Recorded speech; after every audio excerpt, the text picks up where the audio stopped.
خاف من أحد. أي واحد سياسي حكم العراق الحضور عنده حرام، الأكل من عنده حرام، حضور مجلسه وتكتير سواده حرام.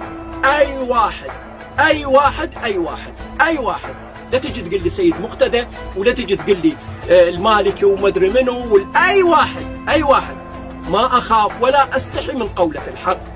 تعجبه الحكاية خلي تعجبه، ما تعجبه يطبه ما أدري شنو. هذا قلت 1000 مرة رأي شخصي ومن حقي أن أبدي رأيي الشخصي.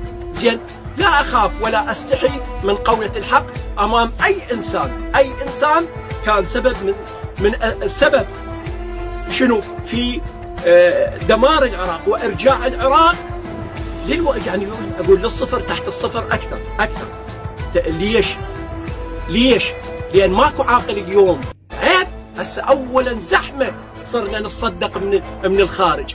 ترى اللي معايشين الفقراء داخل العراق هم اللي بالخارج، مو اللي هم ينشنيت وهجمة عليهم تحت مسمى رفحة وغير رفحة.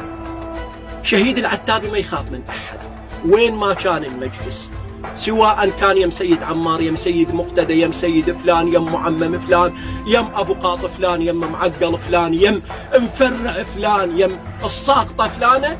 وكانوا في طبقة سياسية، في الطبقة السياسية، وشاركوا في السياسة وحكموا العراق طيلة هاي الفترة. لا يجوز تكثير سوادهم. وأنا لما دافعت ومدحت موقف سيد مقتدى كان نصرة لكتاب الله ونصرة للقرآن، وخرجت مع جمعهم لنصرة القرآن، لا لنصرة شخص دون شخص، أو جهة دون جهة، أو تيار دون تيار. ايش تردون تحكوا؟ احكوا. زين، وخاف واحد يريد يجي يضرب يحرق يدمر من أي جهة كانت.